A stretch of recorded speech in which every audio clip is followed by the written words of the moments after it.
자, 반갑습니다. 신영진입니다.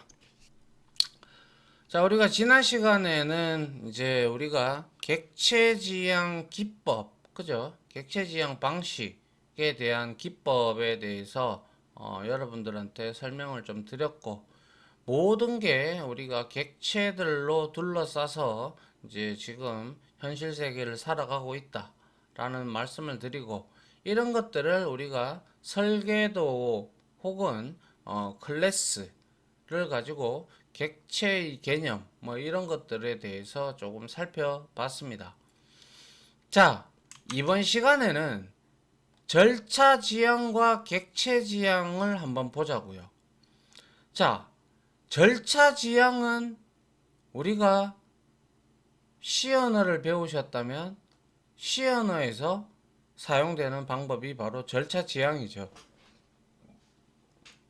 물론 이거 말고도 우리가 이제 스크립트 언어들도 이제 절차 지향과 비슷하다라고 보시면 되는데, 자, 일단 한번 보죠. 자, 절차 지향 프로그래밍 이렇게 되어 있으면, 절차 지향 프로그래밍은 대표적으로 우리가 C를 들 수가 있는데, C에는 이런 말이 있어요. 함수로 시작을 해서 함수로 끝이 난다 라는 말이 있습니다. 다시 말해서 우리는 C 언어를 공부를 하셨다면 시작점은 메인이죠. 그죠? 역시 다른 프로그램들도 전부 다 메인에서 시작을 합니다. 시작을 하나, 이거는 절차지향적 프로그래밍은 함수를, 물론 변수도 선언하고 등등을 하겠지만은, 함수를 이렇게 호출을 하고 또 함수에서 또 다른 함수를 호출을 해서 리턴 값을 받고 또 리턴 값을 받아서 그 결과 값을 출력을 하든지, 즉 또 while문을 돌려가면서 무한루프를 돌려가면서 함수를 이렇게 우리가 원하는 대로 인베디딩 프로그래밍을 하면서 이렇게 우리가 할 수가 있다라는 것이죠. 그러나 이렇게 함수의 연속이 아니라 객체지향 프로그래밍은 프로그래머의 필요에 의해서 이렇게 우리가 설계도를 따로 하나 만들어요. 그죠?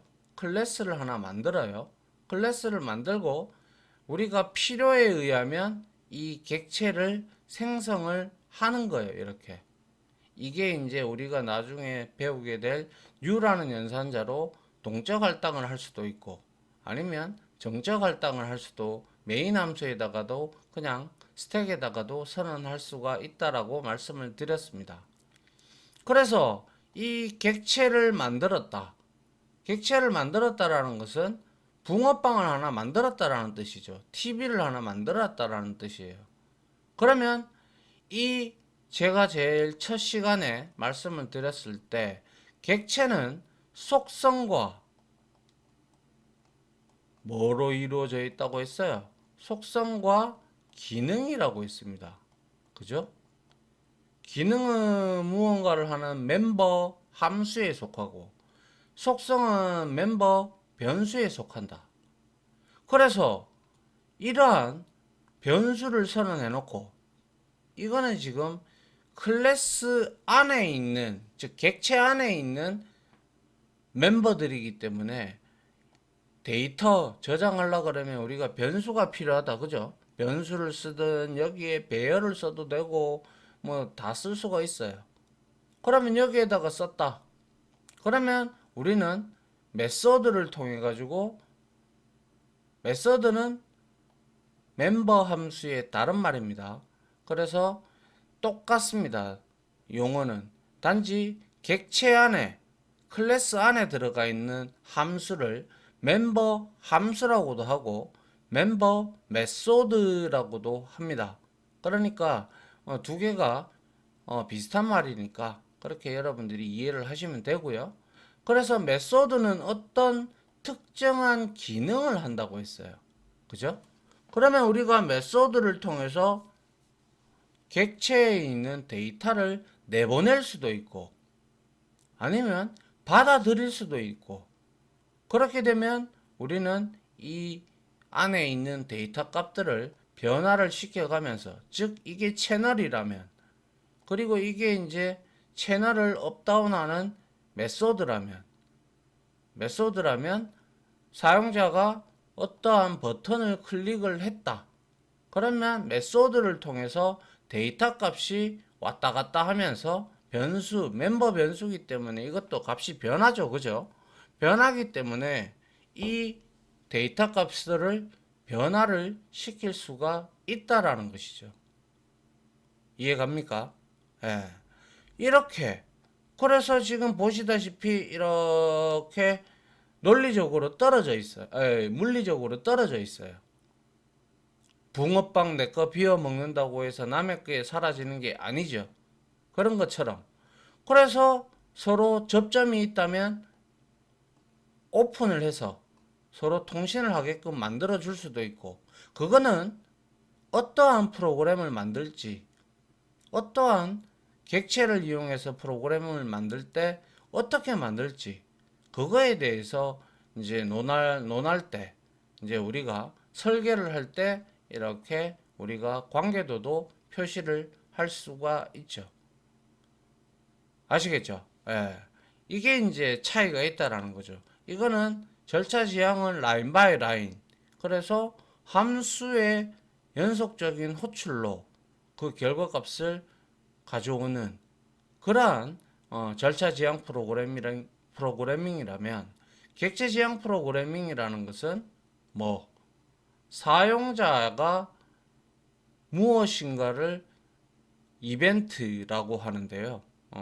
어떠한 것들을 우리가 눌렀을 때 혹은 뭘 했을 때, 이럴 때 객체들이 따다다다다다 생성이 될 수도 있고 아니면 따다다다 다 사라질 수도 있다라는 뜻입니다.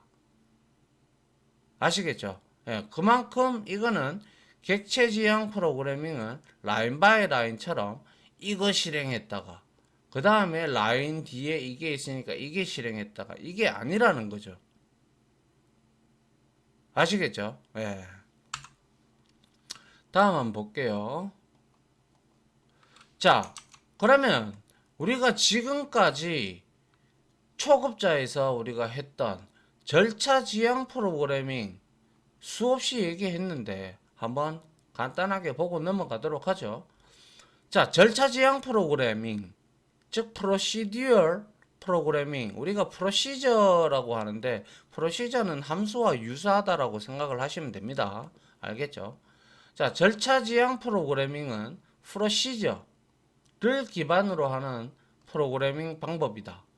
프로시저는 일반적으로 함수를 의미를 합니다.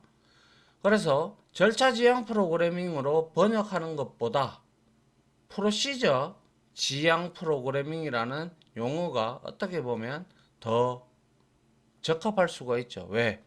함수로 시작해서 함수로 끝이 나니까. 그죠? 예. 그래서 절차 지향 프로그래밍에서 전체 프로그램은 함수들의 집합으로 이루어진다. 말씀드렸죠. 그죠? 많은 언어, C 언어 등등에서 지원을 해주는 방법입니다. 객체 지향 언어는 아니지만, 객체 지향 언어도 뭐 툭 까놓고 얘기하자면 전체적으로 바라본다면 그렇게 볼 수는 있지만 개념이 틀리죠. 함수는 아시다시피 입력이 들어와서 출력이 나가는 원통이라고 생각을 하면 되죠. 이렇게 돼가지고, 그죠? 이렇게 해서 이렇게, 물론 함수에 따라서 입력이 있을 수도 있고, 매개 변수죠. 그죠? 입력이 있을 수도 있고 없을 수도 있어요. 그리고 출력이 있을 수도 있고 없을 수도 있는데, 기본적으로 입력이 있다면 출력이 있다라고 가정하자, 이 뜻이에요. 아시겠죠? 네. 그래서 절차 지향에서 사용되는 설계 방법은 하향식, 탑다운 디자인이라고 하는데, 하향식, 그러니까 우리가 큰 함수를 만들어 놓고 이 함수에서 또 다른 함수를 호출하고 또 다른 함수를 호출하고 작게 계속 세분화를 시킨다는 거죠. 아시겠죠? 하향식 설계 방법에는 문제를 더 작은 서브 프로시저 함수로 분해해서 원하는 수준까지 도달할 때까지 이 과정을 반복함으로써 시스템을 설계하는 방법을 말합니다. 그래서 앞에서 우리가 봤던 이런 것처럼 여기가 함수가 좀 큰 함수다라면 여기에서는 기능을 더 나눌 수가 있다라는 거죠. 출력을 하든 입력을 받든 뭐 여기서 우리가 다 나눌 수도 있다라는 거예요. 그래서 절차 지향 프로그래밍으로 만들어져 있는 것들은 통상적으로 메인 함수에서는 어떤 함수 하나만 호출하고 스타트를 시켜버립니다. 그러면 그 함수를 따라가면 거기서 무한 루프를 돌고 있든지 해서 사용자의 입력을 받아서 하나하나의 함수를 실행을 하면서 결과값을 사용자에게 보내준다라는 것이죠. 아시겠죠? 예.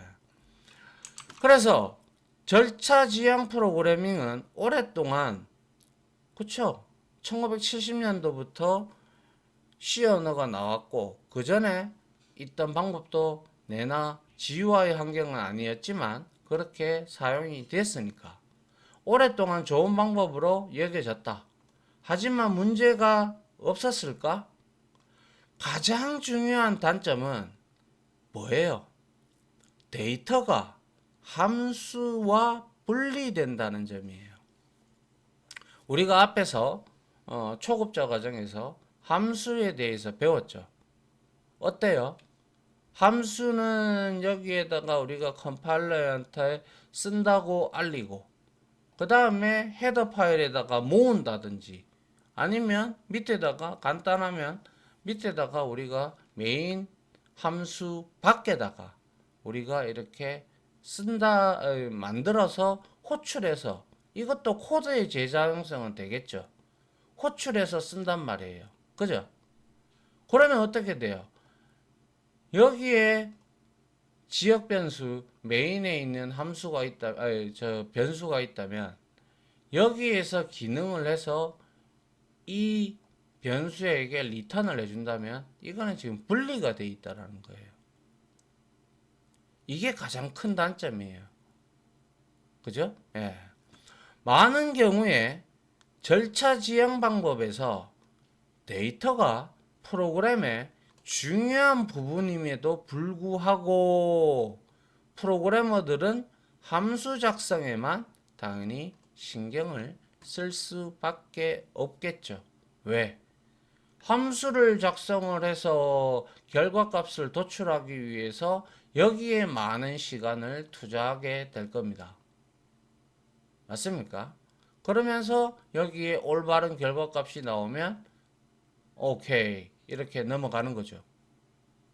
그래서 구체적으로 절차 지향 방법에는 다음과 같은 문제가 발생을 할 수가 있는데요. 그거에 대해서 한번 보도록 하죠.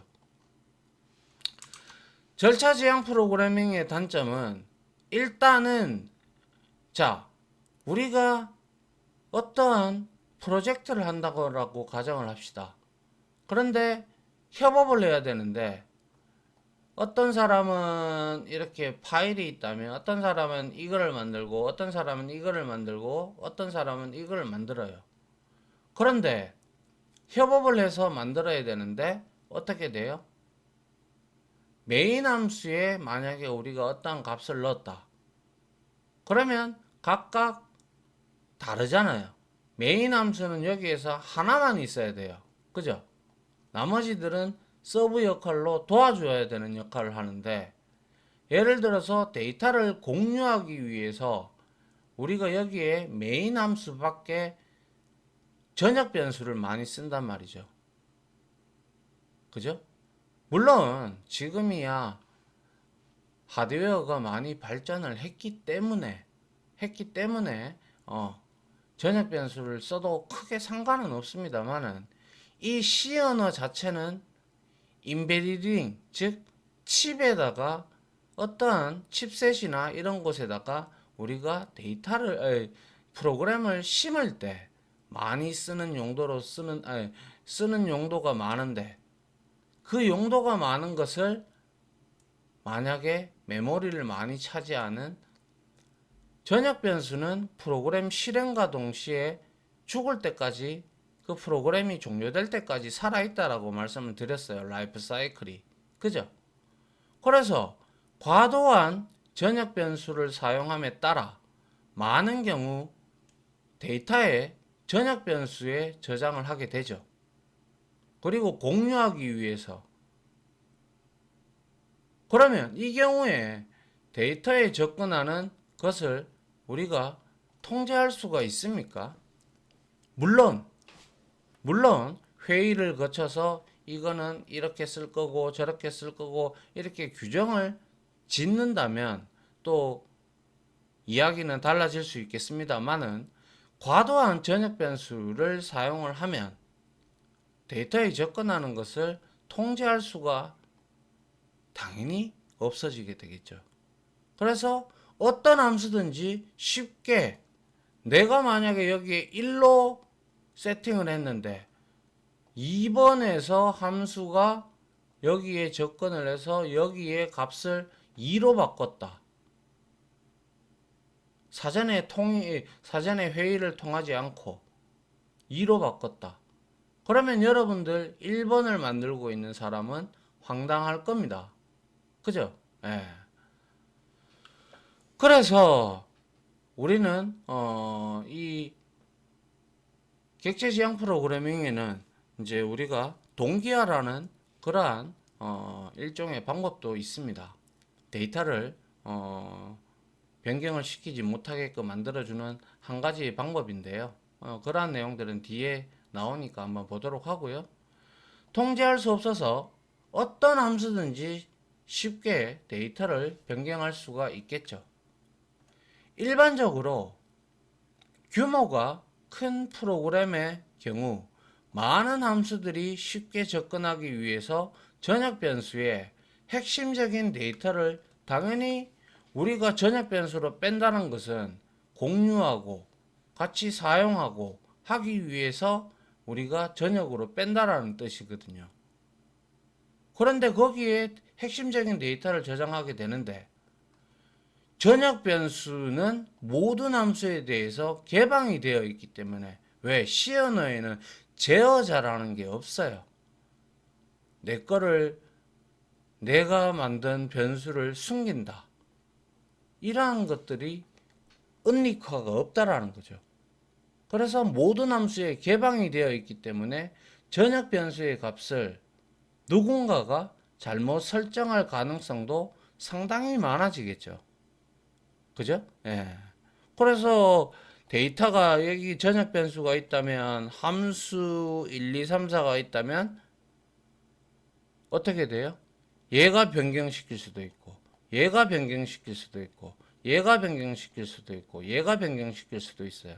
왜 그래요? 지금 분리가 돼 있어요. 분리가 되어 있다 보니까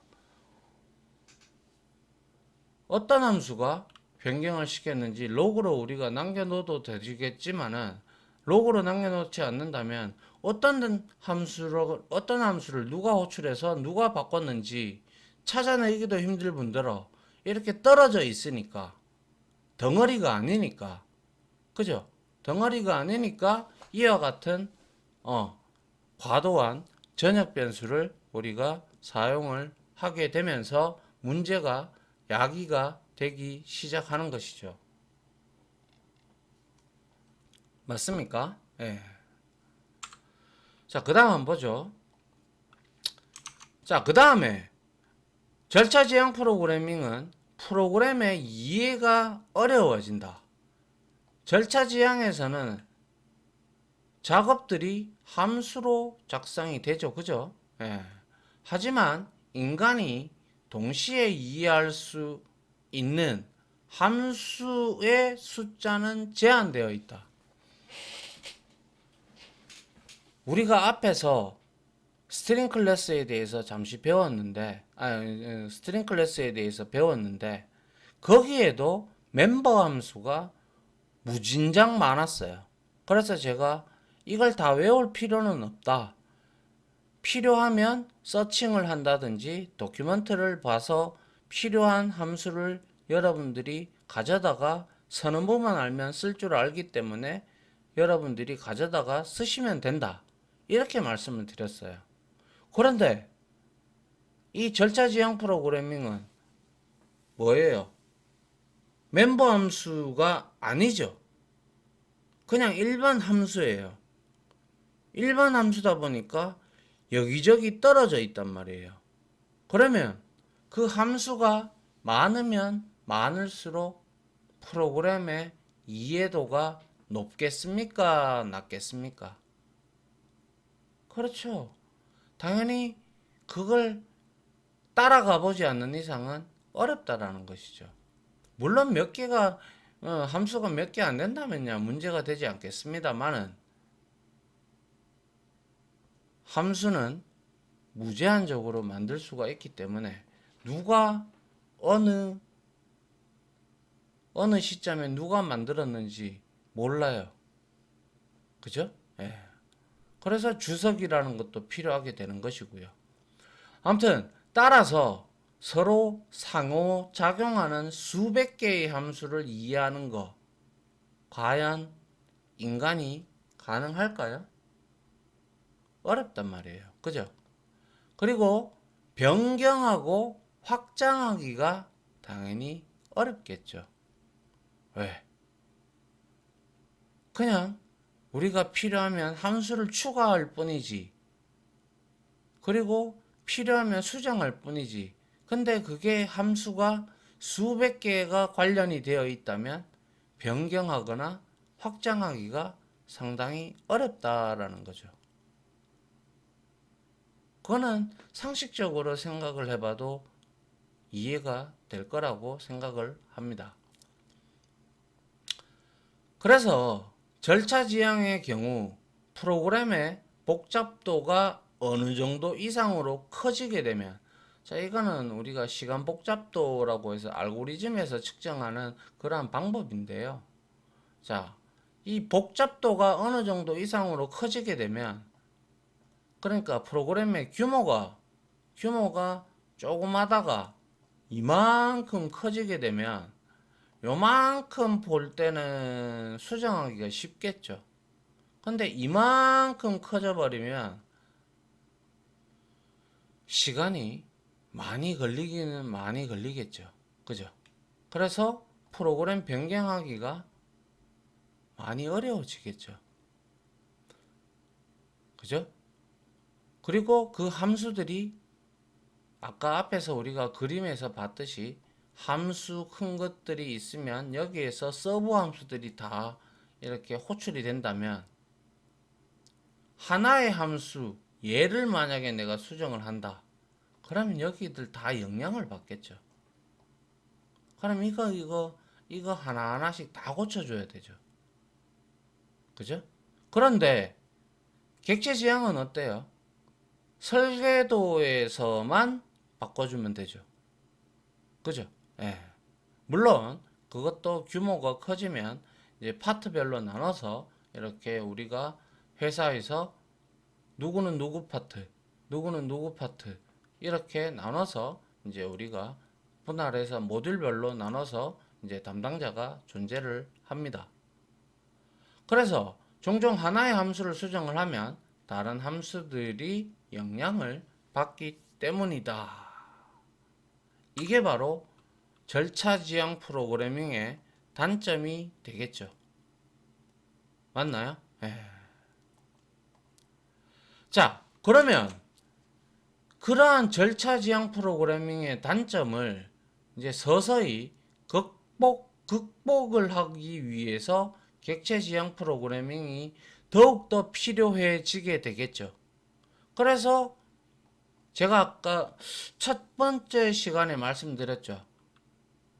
제일 처음에 객체 지향 프로그램은 1960년대에 나왔다고. 시뮬라라고.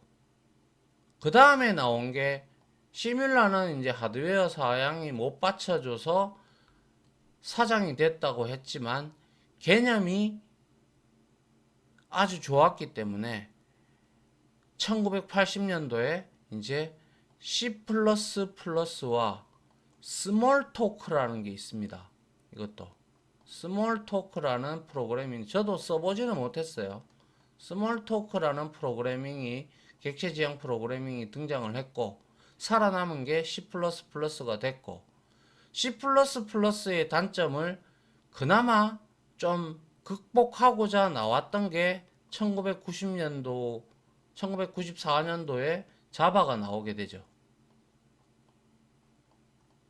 이렇게 자바가 나오면서 지금 전부 어때요? 우리나라 예전에 해킹당했다라는 소문들, 해킹당했다라는 뉴스들 많이 나오죠. 왜 그래요? 보안이 약하고 그때 당시만 해도 스크립트 언어들을 많이 썼기 때문에 그래요.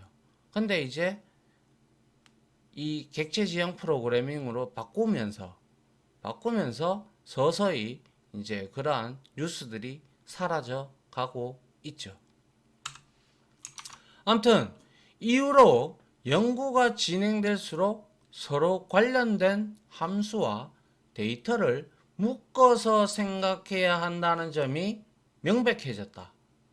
아, 이렇게 떨어져 놓으니까 너무 수정할 것도 많고, 관련된 데이터와 관련된 함수를 한꺼번에 묶는 방법을 생각을 하게 된 거죠. 그래서 그러한 방법이 바로 객체지향 기법이 되는 것이죠. 객체지향 프로그래밍 OP, 그죠? 는 데이터와 함수를 하나의 덩어리로 묶어서 생각하는 방법입니다. 그리고 데이터와 함수를 하나의 덩어리, 객체, 설계도, 클래스, 그죠? 다 똑같은 말이에요. 거기에서 이제 우리가 어떠한 방법을 이용을 해서 그거를 만들어서 우리가 근본, 즉 사용자 타입을 우리가 클래스 타입을 만들어서 직접 사용을 하자라는 계기가 엄청나게 붐을 일으키게 되죠. 그래서 데이터와 함수를 하나의 뭡니까? 하나의 덩어리로 이제 우리가 만드는 이 묶는 것을 캡슐화, 인캡슐레이션이라고 부릅니다. 우리가 이 캡슐화라는 것은 이 하나의 덩어리만 묶는 것을 가지고 우리가 말을 하지 않아요. 엄밀히 얘기하자면 우리가 클래스를 이렇게 만들었어요. A라고. 만약에 예를 들어서 그러면 우리가 여기에 보면 public이라는 것도 있고 private라는 것도 있고 그리고 protected라는 것도 있고 그리고 default라는 것도 있는데, 이게 바로 뒤에서 우리가 배우겠지만 이게 바로 접근 제어자예요. 접근 제어자. 아시겠어요? 그래서 우리가 기본적으로 C++는 이 기본적으로 우리가 멤버 변수를 선언하면 프라이빗으로 잡혀요. 퍼블릭은 이 A 클래스 안에 있는 멤버 변수들을 전부 다 외부에 오픈하겠다라는 뜻이고요. 프라이빗은 숨기겠다라는 거예요. 즉 다시 말해서 은닉화를 시키겠다라는 거예요. 이러한 것들이 완성이 되었을 때 비로소 우리는 캡슐화가 되었다. 캡슐이 뭐예요? 이렇게 캡슐이 되어 있고 캡슐 안에는 우리가 약이 있죠. 그죠? 약처럼. 아니면 요렇게 돼서 캡슐화가 요렇게 만들어지든지, 그죠? 이렇게 만들어졌다. 그러면 우리가 이거를 개봉할 때까지 못 열어보잖아요. 그죠? 그런 것처럼 외부에 노출을 시키지 않겠다라는 거예요. 이해가요? 예. 그래서 객체 지향 프로그래밍 방법은 현재 가장 각광받고 있는 프로그래밍 기술이다. 객체 지향은 현실 세계에서 시뮬레이션 하는 언어였던 1960년대 제가 말씀드렸던 시뮬라라는 언어에 기반을 두고 있습니다. 자바도 마찬가지고요. 예. 그래서 밑에 그림을 보면 절차지향적 언어에서는 이 함수들이 다 떨어져 있었어요. 근데 이거는 지금 하나의 객체죠. 객체로 바라봤을 때 데이터가 있고 데이터를 감싸고 있는 게 지금 멤버 함수들이 감싸고 있다라는 거죠. 그죠? 예. 그리고 이것도 객체고요.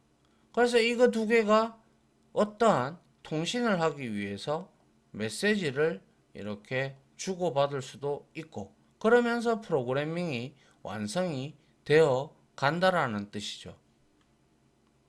이해갑니까? 예. 이게 바로 우리가 앞으로 공부해야 될 캡슐화, 즉 객체지향 프로그래밍을 할 때 클래스를 만드는 기본적인 틀이라고 보시면 되겠습니다. 물론 뒤에 가면 생성자, 뭐 소멸자, 뭐 여러 가지가 나오는데 그런 것들은 차차 배워 나가면 되고요. 이제 우리는 이 틀을 알았다라는 거죠. 아시겠어요? 예. 그래서 이 객체지향 프로그래밍을 한 가지 좀 빗대어서 말씀을 드리자면 객체지향으로 소프트웨어를 작성하는 것은 컴퓨터 하드웨어 부품을 구입해서 컴퓨터를 조립하는 것과 비슷하죠. 그죠? 뭐 우리가 이제 중고 PC라든지 이런 것들 아니면 PC를 조립할 때 그 사람들이 전부 다 이런 것들을 만듭니까? 아니죠. 그죠? 이런 것들 전부 다 외부에서 낮은 단가로 아무래도 도매나 이런 것들로 사와서 재고를 쌓아두든지 사와서 고객들의 니즈가 들어오면 그거에 맞게끔 가지고 와서 하나하나 착착 조립을 하는 거죠. 그래서 이렇게 된 것들을 우리가 부품화라고 했어요. 그죠? 소프트웨어도 마찬가지죠. 그죠? 이 객체가 모이고 저 객체가 모여서 하나의 지금 PPT처럼 이렇게 만들어진다라는 거죠. 그래서 컴퓨터 조립 업체들은 아주 빠른 시간에 새로운 모델의 컴퓨터를 시장에 내어놓을 수 있는 것은 부품 하나하나를 자신들이 만들지 않고 분업화가 되어 있잖아요. 그래서 이렇게 부품화 시켜서 사와서, 그죠? 다른 업체의 부품을 구입하여 조립만 하죠. 조립만 하면 뭐 금방 만들죠. 그죠? 컴퓨터에 대해서 조금 만들 줄 아신다면.